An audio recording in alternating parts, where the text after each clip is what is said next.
ዱባይ ወይም በተባበሩት አረብ ኤምሬቶች ለመስራት አስበዋል? እንግዲያውስ ስለ ህጋዊ የሥራ ጉዞ መሰረት ስለሆነው ስለ ሌበር ካርድ ሁሉንም ማወቅ አለብዎት። ይህ ካርድ ምንድነው? ለምንስ ያስፈልጋል? እንዴትስ ነው የሚወጣው? በዛሬው ቪዲዮ ውስጥ እያንዳንዱን ዝርዝር በጥልቀት እንመለከታለን። እስከመጨረሻው አብራችን ቆዩ። ሌበር ካርድ ምንድነው? ሌበር ካርድ ባጭሩ የሥራ ፈቃድ ወይም ወርክ ፐርሚት ማለት ነው። ህጋዊነት ይህ ካርድ በተባበሩት አረብ ኤምሬቶች ግዛት ውስጥ በህጋዊ መንገድ ለመስራት ፈቃድ እንዳሉት ያረጋግጣል። ያለሱ መስራት የህግ ጥሰት ነው። አውጪ አካል የሚሰጠው በአገሪቱ የሰው ኃይልና ኢሚግሬሽን ሚኒስቴር ወይም ሞሆሪ ነው። የመታወቂያ ሰነድ ከኤሚሬትስ አይዲው ጎን ለጎን የሥራው መታወቂያ ነው። ይህ ካርድ ያለበት ሰው በሞሆሪ የሥራ ህግ ስር ሙሉ ጥበቃ ያገኛል። ማን ነው የሚፈልገው? በግልም ሆነ በህዝብ ዘርፍ የሚሰራ ማንኛውም ሰው የሀገር ውስጥ ዜጋም ሆነ የውጭ ሰራተኛ ያስፈልገዋል። ካርዱ ላይ የሚገኙ ወሳኝ መረጃዎች። ሌበር ካርድ ወሳኝ የሆኑ የመረጃ ዝርዝሮችን ይዟል። እያንዳንዱን ዝርዝር መመርመር ያስፈልጋል። የግል መረጃ፣ የእርሱ ሙሉ ስም፣ ዜግነት፣ የግል መለያ ቁጥር ወይም ፐርሰናል አይዲ ነምበር። የሥራ ዝርዝር የያዙት የሥራ መደብ ለምሳሌ አካውንታንት፣ መሐንዲስ፣ የቤት ሰራተኛ እና የመሳሰሉት ናቸው። የአሰሪው መረጃ የኩባንያው ስም እና የድርጅቱ ፋይል ቁጥር። የፈቃድ ቁጥሮች የሥራ ፈቃድ ቁጥር ወይም ወርክ ፐርሚት ነምበር እና የሌበር ካርድ ቁጥር። የጊዜ ገደብ ካርዱ የሚያበቃበት ቀን ወይም ኤክስፓሪ ዴት። ይህን ቀን መከታተል በጣም አስፈላጊ ነው።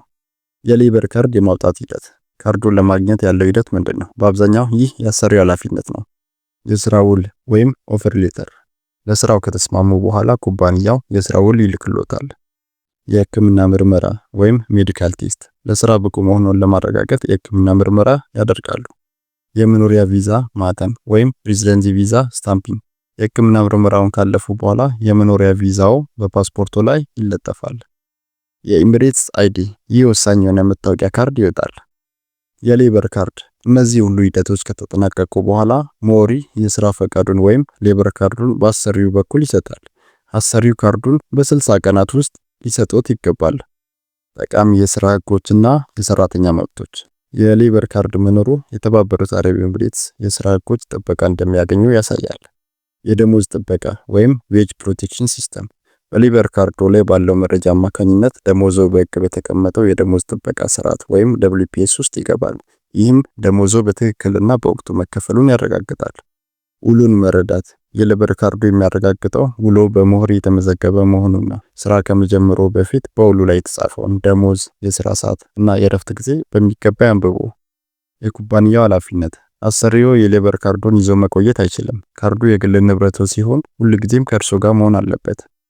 የእድሳት ጉዳይ የእድሳት ሂደት የሌበር ካርድ ለግል ዘርፍ ሰራተኞች በአብዛኛው ለ2 ዓመት ይሰጣል። ኃላፊነት የካርዱ መጠቀሚያ ጊዜ ከማለፉ 50 ቀናት በፊት እድሳት መደረግ አለበት። ይህ የአሰሪው ኃላፊነት ነው።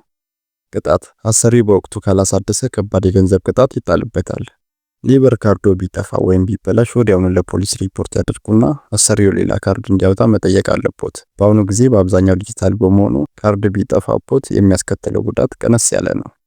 እንግዲህ ተመልካቾቻችን ሁልጊዜ የካርዱን ዝርዝሮች ያረጋግጡ፣ የውሉን መረጃ ይወቁ፣ እንዲሁም መብቶቹን ይጠብቁ። ይህ ቪዲዮ ጠቃሚ መረጃ እንደሰጣችሁ ተስፋ እናደርጋለን። ጥያቄ ወይም አስተያየት ካላችሁ ከታች ባለው የአስተያየት መስጫ ቦታ ይጻፉልን። ቪዲዮን ከወደዳችሁት ላይክ፣ ለሌሎች እንዲደርስ ሼር፣ እንዲሁም ለተጨማሪ ጠቃሚ መረጃው ሰብስክራይብ ማድረጉን እንዳትረሱ። መልካም የሥራ ጊዜ ይሁንላችሁ።